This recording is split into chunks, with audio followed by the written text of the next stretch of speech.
Well, it is 8:22. We have turned the clocks back. That was right? All yes, back. we went Okay, back. yeah.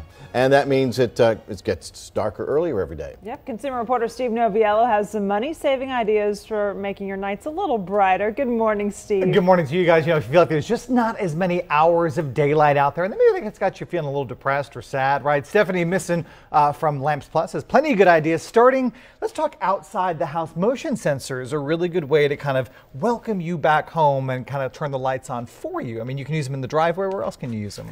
You can use them in the driveway. You can use them actually at your front door. You can use them on the garage. Yeah. And as soon as somebody walks by, it picks up motion. It shines the light. Speaking of shining the light, we've got some glow-in-the-dark house numbers as well. You know, I love this idea because you're getting that that lighted effect and not spending any money to do it because they don't have to be powered. Same thing with this solar landscape lighting. And you guys carry some nice options here too, right? We do. We have a lot of landscape packages that are solar powered, and that set right there for 4 is only $49. Not a bad deal. All right, let's talk about this. You say switching out lampshades in your home is an easy way to brighten things up. I mean, this looks pretty bright to me to begin with. It is pretty bright. It's got a center light and it's got 3 lights around it, but if you take it off and you put the white lampshade on it, you're going to get even more light, and that's a really inexpensive way to brighten up your home. Yeah, absolutely. All right, let's talk about some lighting trends here. As far as the light bulbs go in here, we see a lot of people switching to CFLs from the old incandescent lights. You say maybe LED is something people want to take a look at. LED is really important because it's very inexpensive.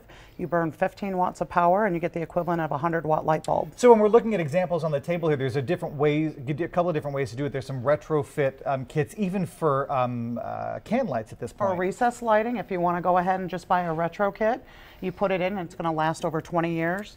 They also make them in candelabra style LEDs, so they have pretty much any light bulb you want. I think one of the big complaints with a lot of consumers is LED can sometimes give that artificial white, almost blue light. The technology is really developed in terms of being able to look at it from really mimicking daylight more so. Is that right? Absolutely. When they first came out, they were very blue, yeah, but now they're very warm, just like your regular incandescent light bulbs and energy efficient. All right, let's talk about some lighting trends around the house. You say swing arm wall mounted lighting, really popular. Really popular. It only takes 2 screws to mount to your wall. You can pull it out and push it back in when you're done. It's great for reading in bed or actually in your living room as well. Now, for something like that, do I have to worry about the expense of hiring an electrician to run wires through the wall and all that kind of stuff? Absolutely not. It's plug-in, so just 2 screws fixed to the wall and you plug it right in. Nice. And I'm assuming those, if you're concerned about the core, they've got those little covers you can put to the wall and even paint them to match the color of the wall. Absolutely, as well. And we carry those as all right, well. You're a big fan of layering lighting. Yes. Tell me how to do it.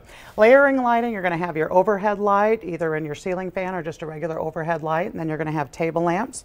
You can also have an uplight, like the ones on the end there, and put those behind your trees, behind your sofa, anything like that, and that'll just give you a really nice uplight that'll refract off of your ceiling and come back down. When we're talking about lighting, it's not necessarily always about just the light itself, but how you get that light to behave in the room. You're a big fan of mirrors. Big fan of mirrors, because anytime you have a mirror, it's going to refract the light back out, and less lamps and more energy savings. Yeah, you know, and the nice thing about it, well, you know, you're talking about energy savings because you're actually taking the light, reflecting it so that it kind of fills the entire room up, and you're also not having to spend money on additional lighting, and really with the wall-mounted mirror as well, makes the room look bigger. Absolutely, and it's a very inexpensive way to do it. All right, excellent. And if you want to check out more inexpensive ways to add a little bit more light to your life, we've got links right now to Lamps Plus as well as to Gecko Hardware. That's where we got our products this morning. MyFoxDFW.com.